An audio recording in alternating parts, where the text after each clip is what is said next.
Okay, അപ്പോൾ നമ്മൾ electro magnetic induction വിശദമായിട്ട് പഠിച്ചു കഴിഞ്ഞു.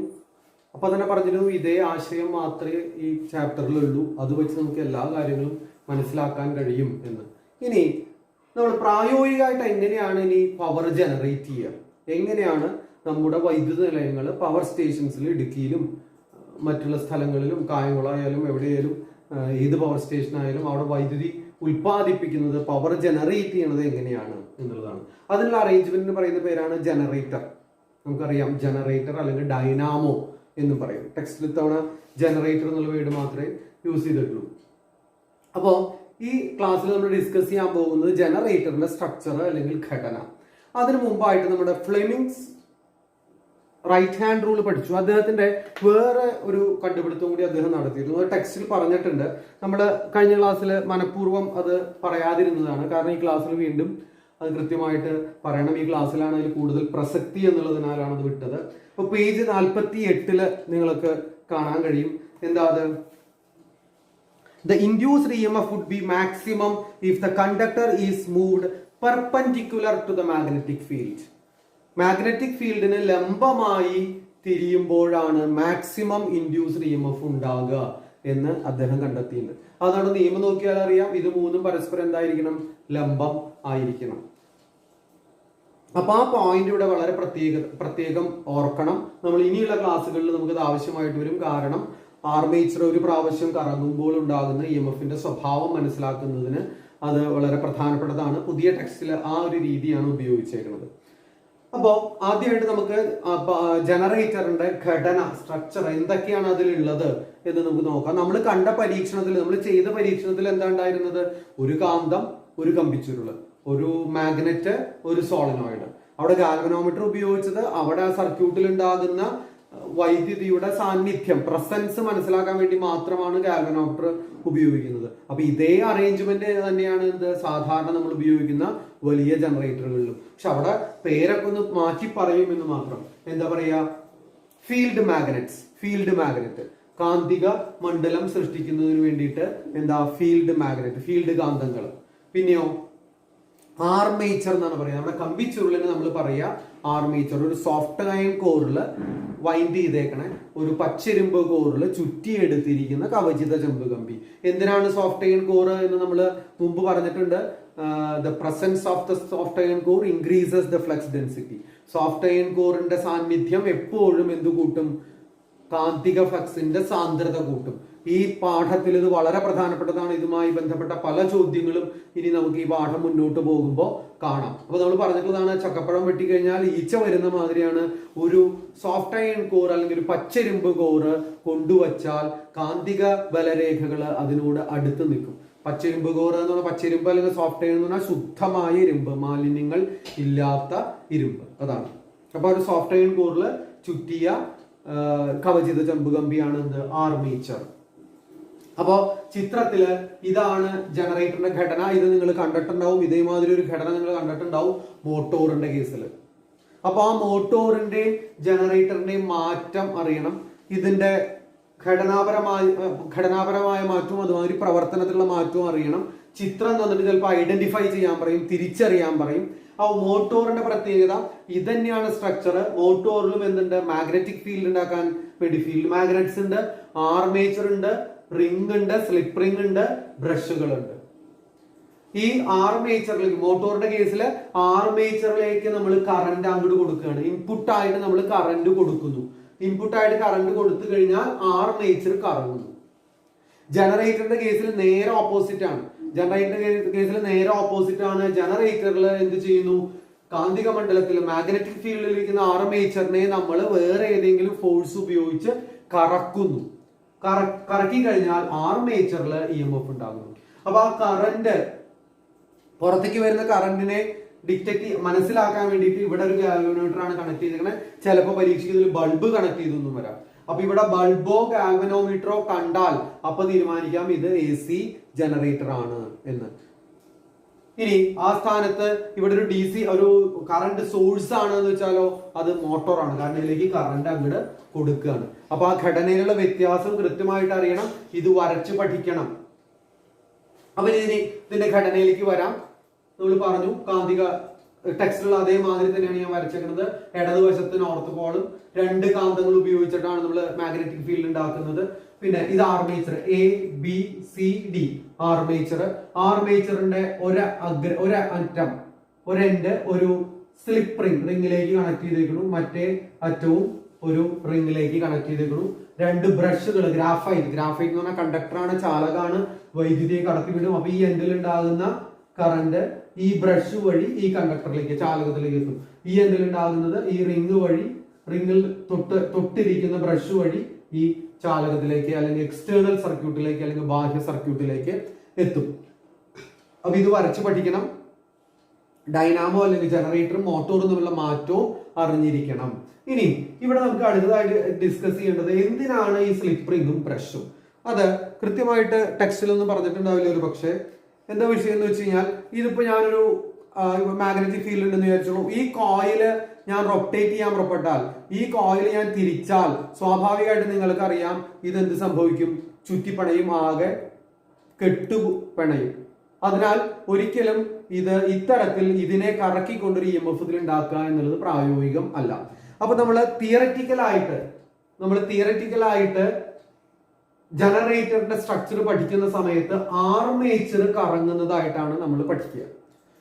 നമ്മൾ ആദ്യത്തെ പരീക്ഷണത്തിൽ തന്നെ പറഞ്ഞു, സോളിനോയിഡ് അല്ലെങ്കിൽ കമ്പിച്ചുരുൾ ചലിച്ചാലും കാന്തം ചലിച്ചാലും കറണ്ട് ഉണ്ടാവും എന്ന് നമ്മൾ കഴിഞ്ഞ ക്ലാസ്സിൽ കൃത്യമായിട്ട് പറഞ്ഞിട്ടുണ്ട്. അപ്പോ നമ്മള് തിയററ്റിക്കലായിട്ട് നമ്മൾ ആർമേച്ചർ അല്ലെങ്കിൽ സോളിനോയിഡ് അല്ലെങ്കിൽ കമ്പിച്ചുരുൾ, ആ പരീക്ഷണത്തിലെ കമ്പിച്ചുരുൾ അത് കറങ്ങുന്നതായിട്ടാണ് നമ്മൾ തിയററ്റിക്കലായിട്ട് പഠിക്കുക. പക്ഷെ പ്രായോഗികമായിട്ട് സത്യത്തിൽ ആർമേച്ചറിനെ സ്റ്റേഷനറി ആക്കി വെച്ച്, ആർമേച്ചറിനെ അനക്കാതെ വെച്ച് കാന്തമാണ് റൊട്ടേറ്റ് ചെയ്യുക. ഇത് പിന്നെ പഠിക്കുന്നത് കൃത്യമായിട്ട് വൈദ്യുത പ്രവാഹത്തിന്റെ ദിശ മനസ്സിലാക്കാനും അതിനൊക്കെ വേണ്ടിയിട്ടാണ് ഇത്തരത്തിലൊരു സ്ട്രക്ചർ നമ്മൾ തിയററ്റിക്കലായിട്ട് പഠിക്കുന്നത്. അപ്പൊ സ്വാഭാവികമായിട്ടും ആ കേസിൽ നമുക്ക് ഈ റിംഗും ബ്രഷും ഇല്ലാതെ ഇതിനെ റൊട്ടേറ്റ് ചെയ്യാൻ പറ്റില്ല. ആലോചിച്ച് കഴിഞ്ഞാൽ അറിയാം, ഇത് റൊട്ടേറ്റ് ചെയ്താൽ ഈ 2 അറ്റം തമ്മിൽ എന്ത് സംഭവിക്കും, കൂട്ടിപ്പണയും. അപ്പൊ അത് ഒഴിവാക്കാനായിട്ട് നമ്മൾ എന്ത് ചെയ്യും, കമ്പിച്ചുരുള് ഒരു ആർമേച്ചറിന്റെ മുകളിൽ ചുറ്റിയേക്കണം കമ്പിച്ചുരുള്, ആ കമ്പിച്ചുരുളിന്റെ ഒരെൻഡ് ഒരു റിംഗ് ഒരു വളയത്തിലേക്ക് കണക്ട് ചെയ്യും, മറ്റേ എൻഡ് ഈ ഒരു റിംഗിലേക്ക് കണക്ട് ചെയ്യും, ഈ എൻഡ് ഒരു റിംഗിലേക്ക് കണക്ട് ചെയ്യും. അങ്ങനെ കണക്ട് ചെയ്തിട്ട് ഒരു ബ്രഷ് ഇതിന്റെ മുകളിൽ മുട്ടിച്ചു വയ്ക്കും, മറ്റൊരു ബ്രഷ് ഇവിടെ മുട്ടിച്ചു വയ്ക്കും. ആ ബ്രഷ് മുട്ടിച്ചു വെച്ച് ഇതിനെ റൊട്ടേറ്റ് ചെയ്ത് കഴിഞ്ഞാൽ എന്ത് സംഭവിക്കും, ഈ ആർമേച്ചർ ബ്രഷിന്റെ മുകളിൽ ബ്രഷിന്റെ മുകളിൽ തൊട്ട് ഉരസി അത് കറങ്ങും. സ്വാഭാവികമായിട്ടും ഇതിലുണ്ടാകുന്ന കറന്റ് ബ്രഷ് വഴി കണ്ടക്ടറിലേക്ക് എത്തും. അതിനു വേണ്ടിയിട്ടാണ് നമ്മൾ എന്തുപയോഗിക്കുന്നത്, ഈ സ്ലിപ്പ് റിംഗും ബ്രഷും ഉപയോഗിക്കുന്നത്. പറഞ്ഞു മാത്രം, അത് പരീക്ഷയ്ക്ക് പ്രധാനപ്പെട്ടതൊന്നുമല്ല, നമ്മൾ പറഞ്ഞു എന്ന് മാത്രമേ ഉള്ളൂ. അപ്പൊ നമ്മൾ പറഞ്ഞു പ്രായോഗികമായിട്ട് ഇങ്ങനെയല്ല ചെയ്യാന്ന്. അപ്പൊ ഈ ജനറേറ്റർ നിങ്ങൾ ഒരു പക്ഷേ അറിയുണ്ടാവില്ല, നമ്മുടെ സൈക്കിൾ ഡൈനാമോ ഇത് തന്നെയാണ്, ജനറേറ്റർ തന്നെയാണ്. ഏറ്റവും ലളിതമായ ജനറേറ്റർ ആണ് സൈക്കിൾ ഡൈനാമോ. നിങ്ങൾ കണ്ടിട്ടുണ്ടോ എന്ന് അറിയില്ല, ഇപ്പൊ ഇത് വംശനാശം നേരിട്ടുകൊണ്ടിരിക്കുന്ന സാധനമാണ്. അപ്പോ ഇതിന്റെ സ്ട്രക്ചർ നോക്കിക്കഴിഞ്ഞാൽ അറിയാം, നിങ്ങൾക്ക് ഇവിടെ കോയിൽ കാണാം. ഇത് 4 കോയിൽ ഇല്ല, സത്യത്തിൽ ഒരു കോയിൽ 4 ഭാഗത്താക്കി വെച്ചേക്കാണ്. ആ കോയിലാണ് അവിടെ സ്റ്റേഷനറി ആണ് കോയിൽ. ഇനി ഇവിടെ റൗണ്ട് ഷേപ്പില് ഒരു സാധനം കാണും, അതാണ് മാഗ്നറ്റ്. സാധാരണ ഡൈനാമോ നമ്മൾ ഓൺ ചെയ്യുന്ന സമയത്ത് ഡൈനാമോ ഒന്ന് ചെരിഞ്ഞ് പിന്നിലത്തെ വീലിന്റെ മുകളിൽ ടയറിന്റെ മുകളിൽ മുട്ടി നിൽക്കും. ടയർ കറങ്ങി കഴിഞ്ഞാൽ ഇത് ടയറിന്റെ മുകളിൽ ഉരസി ഇതും തിരിയും. അപ്പോ ഇത് തിരിഞ്ഞു കഴിഞ്ഞാൽ അതിന്റെ മുകളിലാണ് മാഗ്നറ്റ് കണക്ട് ചെയ്തേക്കുന്നത്. ഇത് തിരിഞ്ഞാൽ മാഗ്നറ്റ് തിരിയും. മാഗ്നറ്റിന്റെ അടുത്താണ് എന്തുള്ളത്, കമ്പിച്ചുരുള് ഉള്ളത്. സ്വാഭാവികമായിട്ടും ആ കോയിലില്, ആ ആർമേച്ചറില്, ആ കോയിലില് എന്തുണ്ടാവും, ഇൻഡ്യൂസ്ഡ് EMF ഉണ്ടാവും. ആ 2 വയറിന്റെ എൻഡ് പൊട്ടിപ്പോയി. അതാണ്. അപ്പോ പ്രായോഗികമായിട്ട് എപ്പോഴും നമ്മൾ കറക്കുക എന്താ, മാഗ്നറ്റ് ആണ്. അത് പ്രത്യേകം ഓർക്കണം. അപ്പൊ ഈ സ്ട്രക്ചർ വരച്ച് പഠിക്കണം. ഇനി അടുത്തതായിട്ട് നമ്മുടെ ലക്ഷ്യം എന്താന്ന് വെച്ച് കഴിഞ്ഞാൽ, ഈ ആർമേച്ചർ ഒരു പ്രാവശ്യം കറങ്ങുമ്പോൾ ഇതിൽ ഉണ്ടാകുന്ന EMFന്റെ സ്വഭാവം എന്തായിരിക്കും എന്നാണ് അത് കണ്ടെത്തലാണ് നമ്മുടെ ലക്ഷ്യം. അപ്പൊ ആർമേച്ചർ ഒരു പ്രാവശ്യം കറങ്ങാന്ന് പറഞ്ഞാൽ ശ്രദ്ധിക്കണം, ABCD ഇത് ഒരു 1 കംപ്ലീറ്റ് റൊട്ടേഷൻ എന്ന് പറഞ്ഞപ്പോ ഇങ്ങനെയാണ് ഇരിക്കുന്നത്. ഇങ്ങനെ കറങ്ങി കഴിഞ്ഞാൽ 90 ഡിഗ്രി തിരിഞ്ഞു. മാഗ്നറ്റിക് ഫീൽഡ് ഇങ്ങനെയാണെങ്കിൽ ഇപ്പോൾ ഇത് ലംബമായിട്ട് എത്തി. ഇനി 90 ഡിഗ്രി തിരിഞ്ഞു, ഒന്നും കൂടി തിരിഞ്ഞു കഴിഞ്ഞാൽ 180 ഡിഗ്രി ആയി. അപ്പൊ 180 ഡിഗ്രി തിരിഞ്ഞു കഴിഞ്ഞാൽ എന്ത് സംഭവിക്കും? പൊസിഷൻ ഇങ്ങനെയായിട്ട് മാറിയിട്ടുണ്ടാവും, എ ബി സി ഡി ആയിട്ട് മാറിയിട്ടുണ്ടാവും. ശ്രദ്ധിക്കുക, ഒന്നുകൂടി പറയാം, A B C D 90 degree തിരിഞ്ഞു, 180 ഡിഗ്രി തിരിഞ്ഞു. ഇനി കംപ്ലീറ്റ് റൊട്ടേഷന് 270 360. ഈ ഒരു കംപ്ലീറ്റ് റൊട്ടേഷനിൽ ഉണ്ടാകുന്ന എക്സ്റ്റേണൽ സർക്യൂട്ടില്, ബാഹ്യ സർക്യൂട്ടില് ഉണ്ടാകുന്ന EMF അല്ലെങ്കിൽ കറന്റിന്റെ സ്വഭാവം എന്താണ് എന്ന് പഠിക്കലാണ് അടുത്തതായിട്ട് നമുക്കുള്ളത്. DC ജനറേറ്ററിന്റെ, DC മോട്ടോറിന്റെ കേസിൽ സ്പ്ലിറ്റ് റിംഗ് ആണ്. ഇനി നമ്മൾ DC ജനറേറ്റർ പഠിക്കും, അവിടെയും സ്പ്ലിറ്റ് റിംഗ് ആണ് വരിക. ഇവിടെ നമ്മൾ ഏതാ, ഇത് AC ജനറേറ്റർ ആണ്. AC ജനറേറ്ററിൽ സ്ലിപ്പ് റിംഗ്സും ബ്രഷും. DC ജനറേറ്റർ ആവുമ്പോൾ അതെന്തായിട്ട് മാറും? സ്പ്ലിറ്റ് റിംഗും ബ്രഷുമായിട്ട് മാറും. അതായത് നമ്മൾ കഴിഞ്ഞ പാഠത്തിൽ കണ്ട DC മോട്ടോർ മാതിരി. ഓക്കെ, അപ്പൊ ആ കൺഫ്യൂഷൻ ഒഴിവാക്കാൻ വേണ്ടിയിട്ടാണ് പറഞ്ഞത്. നമ്മളിനി DC ജനറേറ്റർ വിശദമായിട്ട് ഡിസ്കസ് ചെയ്യും. വീണ്ടും നമ്മുടെ ബുള്ളറ്റിനിലേക്ക് വരാം. ആദ്യത്തെ ചോദ്യം, what is the direction of induced current in the portion A B? ഈ ആർമേച്ചർ 180 ഡിഗ്രി തിരിയുന്ന സമയത്ത്, അല്ലെങ്കിൽ തിരിയുന്ന സമയത്ത് ആദ്യത്തെ 90 ഡിഗ്രിയിൽ what is the direction of current in the portion A B? A B എന്ന ഭാഗത്തിലെ വൈദ്യുത പ്രവാഹത്തിന്റെ ദിശ ഏത്? അപ്പൊ നമ്മുടെ ഫ്ലെമിങ്ങിന്റെ വലത് കൈ നിയമം ഉപയോഗിക്കണം. ഫ്ലെമിങ്ങിന്റെ റൈറ്റ് ഹാൻഡ് റൂൾ ഉപയോഗിക്കുന്ന സമയത്ത് മാഗ്നറ്റിക് ഫീൽഡിന്റെ ഡയറക്ഷൻ എങ്ങനെയാ? From north pole to south pole, north pole to south pole, ഇതാണ്. ഇനി എങ്ങനെയാണ് തിരിയുന്നത്? തിരിയുന്നത് എ ബി മുകളിലേക്കായിട്ടാണ് തിരിയുന്നത് എന്ന് ടെക്സ്റ്റിലെ ചിത്രത്തിൽ വ്യക്തമാണ്. ഇങ്ങനെയാണ് തിരിയുന്നത്. അപ്പൊ എ ബി എന്നുള്ള ഭാഗത്തെ കറണ്ടാണ് ചോദിച്ചിരുന്നത്. എ ബി എങ്ങനെയാണ് തിരിയുന്നത്? മുകളിലേക്കാണ്, മുകളിലേക്കാണ്. അപ്പൊ അങ്ങനെ വരുമ്പോ എങ്ങനെ പിടിക്കണം? എ ബി എന്നുള്ളതിലെ മാഗ്നറ്റിക് ഫീൽഡ് അങ്ങട് എ ബി തിരിയുന്നത് മുകളിലേക്ക്. സ്വാഭാവികമായിട്ടും കറണ്ട് എങ്ങനെയായിരിക്കും? From A to B. അപ്പോ ഫ്രം എ ടു ബി ഇങ്ങനെ പിടിക്കുന്ന സമയത്ത് കറന്റിന്റെ direction from A to B. ഇത് ഫീൽഡ്, ഇത് കറങ്ങുന്ന ദിശ, direction of rotation, middle finger കറന്റിന്റെ direction from A to B. ഇനി അപ്പോ എയിൽ നിന്ന് ബിയിലേക്ക് ഇങ്ങനെ കറങ്ങുന്ന സമയത്ത് എയിൽ ബിയിലേക്ക് 90 ഡിഗ്രി തിരിഞ്ഞു. അതിനുശേഷം ഇങ്ങനെ എത്തിക്കഴിഞ്ഞാൽ ശ്രദ്ധിക്കണം, ഇത് എ ബി, ഇവിടെ എ ബി. ഇങ്ങനെ എത്തിക്കഴിഞ്ഞാൽ പിന്നെ എ ബി അടുത്ത 180 തുടങ്ങി 360 വരെ, അല്ലെങ്കിൽ എങ്ങനെയാ തിരിയുക? എ ബി അടിയിലേക്കാണ് തിരിയുക, എ ബി അടിയിലേക്കാണ് തിരിയുക. അപ്പൊ ആ ചിത്രമാണിത്, എ ബി സി ഡി. അപ്പൊ പ്രത്യേകം ഓർക്കണം, 180 ഡിഗ്രി തിരിഞ്ഞു കഴിഞ്ഞാലുള്ള പൊസിഷനാണിത്, എ ബി സി ഡി. ഈ കേസിൽ ഇനി എ ബി അടിയിലേക്കാണ് തിരിയുക. അടുത്ത ചോദ്യത്തിലേക്ക് വരാം. What is the direction of induced EMF in the portion C D? ഈ സമയത്ത് ഡയറക്ഷൻ ഓഫ് ഇൻഡ്യൂസ്ഡ് EMFന്റെ സി ഡി എന്നുള്ള ഭാഗത്തെ ഇൻഡ്യൂസ്ഡ് EMFന്റെ ഡയറക്ഷൻ എങ്ങനെ കണ്ടുപിടിക്കാം? സി ഡി എവിടേക്കാ തിരിയുക? അടിയിലേക്കാ തിരിയുക. മറ്റേ ഫീൽഡിന്റെ ഡയറക്ഷൻ ഉത്തര ധ്രുവത്തിൽ നിന്നും ദക്ഷിണ ധ്രുവത്തിലേക്ക്, സി ഡി തിരിയുന്നത് അടിയിലേക്ക്, അവിടേക്ക് കറണ്ട് എങ്ങനെയായിരിക്കും? ഇവിടേക്ക്. സ്വാഭാവികമായിട്ടും ഫ്രം സി ടു ഡി, ആദ്യം A to B, from C to D, അല്ലാതെ സർക്യൂട്ട് ക്ലോസ്ഡ് ആവില്ലല്ലോ. അപ്പോ അടുത്തത് എന്താ? What is the direction of induced current in the coil A B C D? അങ്ങനെയാണെങ്കിൽ എ ബി സി ഡിയിലെ കറന്റിന്റെ വൈദ്യുത പ്രവാഹത്തിന്റെ ദിശ എങ്ങനെയാണ്? ഫ്രം എ ബി ഇങ്ങനെയല്ലേ വരിക, A to B, B to C, C to D. അതായത് എങ്ങനെയായിരിക്കും? എയിൽ നിന്നും ഡിയിലേക്ക്, ഫ്രം എ ടു ഡി, അങ്ങനെയായിരിക്കും കോയിലിൽ. അങ്ങനെയാണെങ്കിൽ അടുത്ത ചോദ്യം, what is the direction of induced current in the external circuit? ബാഹ്യ സർക്യൂട്ടിലെ വൈദ്യുത പ്രവാഹത്തിന്റെ ദിശ എങ്ങനെ എന്നാണ് അടുത്ത ചോദ്യം. ബാഹ്യ സർക്യൂട്ടില് എങ്ങനെയാ വരിക? അപ്പോ ഇങ്ങനെ വന്ന് എയിൽ നിന്ന് ബി, ബിയിൽ നിന്ന് സി, സിയിൽ നിന്ന് ഡി, ഡിയിൽ നിന്നും ഇങ്ങനെ എന്ന് പറഞ്ഞു കഴിഞ്ഞാൽ ബി ടു എന്നുള്ള ബ്രഷിൽ നിന്നും എവിടേക്ക്? B1ലേക്ക്. അപ്പോഴേ സർക്യൂട്ട് ഈ രീതിയിൽ ക്ലോസ്ഡ് ആവുള്ളൂ. അപ്പോ ബാഹ്യ സർക്യൂട്ടിൽ അല്ലെങ്കിൽ എക്സ്റ്റേണൽ സർക്യൂട്ടില് from B2 to B1, from B2 to B1. ഇനി അടുത്തത് ഈ കേസാണ്. ഈ കേസിൽ ആലോചിച്ചത് what is the direction of movement of A B? അപ്പൊ നമ്മൾ ആദ്യമേ പറഞ്ഞു കഴിഞ്ഞു. ഇനി എ ബി എങ്ങടാ? മൂവ് ചെയ്യുക അടിയിലേക്കാണ്. അടിയിലേക്ക് മൂവ് ചെയ്യുന്ന സമയത്ത് what is direction of movement of C D? A B അടിയിലേക്ക് തിരിഞ്ഞാൽ സി ഡി എവിടേക്ക് തിരിയണം?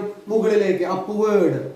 A B downward, C D upward. അങ്ങനെയാണെങ്കിൽ കറണ്ടിന്റെ ഡയറക്ഷൻ എങ്ങനെയായിരിക്കുന്നത്? A B downward. A B downward എന്ന് പറഞ്ഞാൽ എങ്ങനെ പിടിക്കണം? നോർത്ത് ഇങ്ങനെ പിടിക്കണം, ഇങ്ങനെ പിടിക്കണം. North to south, A B അടിയിലേക്ക്, സി ഇങ്ങോട്ട് B to A, current B to A. ഇനി സി ഡി എങ്ങനെ തിരിയാം? മുകളിലേക്ക്. സി ഡി മുകളിലേക്ക് തിരിയുമ്പോൾ എങ്ങനെ പിടിക്കണം? ഇങ്ങനെ പിടിക്കണം, ഇങ്ങനെ പിടിക്കണം. അപ്പൊ കറണ്ടിന്റെ ഡയറക്ഷൻ എങ്ങനെ വരും? ഡി ടു സി എന്ന് പറഞ്ഞാൽ ആർമേച്ചറിലെ കറണ്ടിന്റെ ഡയറക്ഷൻ എങ്ങനെയായിരിക്കും? From D to A, from D to A. D to A ആവുമ്പോ എക്സ്റ്റേണൽ സർക്യൂട്ടിലെ കറണ്ടിന്റെ ഡയറക്ഷൻ എങ്ങനെയായിരിക്കും? ഡി ടു എ ആവുമ്പോ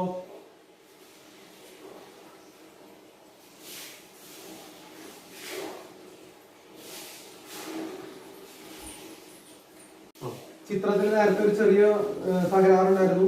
ഇവിടെ ശ്രദ്ധിക്കണം. എ എന്നുള്ള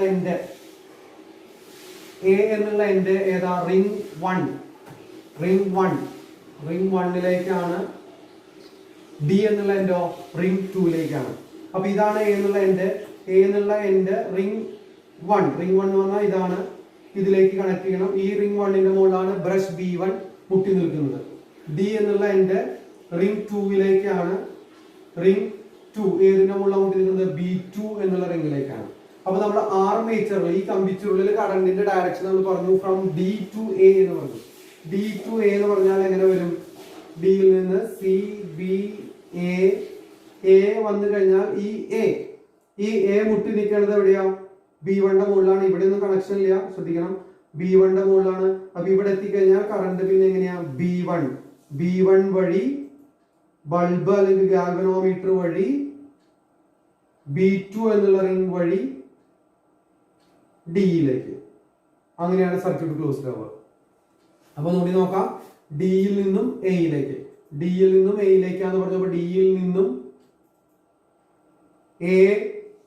എയിൽ നിന്നും റിംഗ് R1 വഴി ബ്രഷ് B1 വഴി ബൾബ് അല്ലെങ്കിൽ ഉപകരണം, അതുവഴി ബ്രഷ് B2 വഴി ഡിയിലേക്ക് സർക്യൂട്ട് ക്ലോസ്ഡ് ആവും. അപ്പൊ എക്സ്റ്റേണൽ സർക്യൂട്ടില് കറണ്ടിന്റെ ഡയറക്ഷൻ B1 ടു B2 ആയിരിക്കും. അതായത്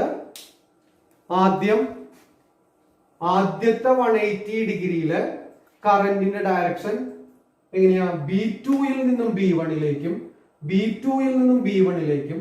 പിന്നത്തെ 180 ഡിഗ്രിയില് B1ൽ നിന്നും B2ലേക്കും എന്ന് പറഞ്ഞാൽ കറണ്ടിന്റെ ഡയറക്ഷൻ മാറും. ഓരോ അർദ്ധഭ്രമണത്തിലും ഓരോ ഹാഫ് സൈക്കിളിലും കറണ്ടിന്റെ ഡയറക്ഷൻ മാറും. അതാണ് ഇതിൽ നിന്ന് മനസ്സിലാക്കേണ്ടത്. അപ്പൊ ഈ ചിത്രം വ്യക്തമായിട്ട് മനസ്സിലാക്കുക. ഇനി അതിന് ബുദ്ധിമുട്ടുണ്ടെങ്കിൽ ഇത് മാറും എന്നുള്ളത് ഓർത്തു വയ്ക്കുക. കാരണം അത് പരീക്ഷയ്ക്ക് പല രീതിയിൽ ചോദിക്കും. വേറെ അത് വിട്ടതിൽ കാര്യമായിട്ട് ചോദ്യങ്ങൾ ചോദിക്കാറില്ല, എങ്കിലും അറിഞ്ഞിരിക്കണം. ഓക്കെ.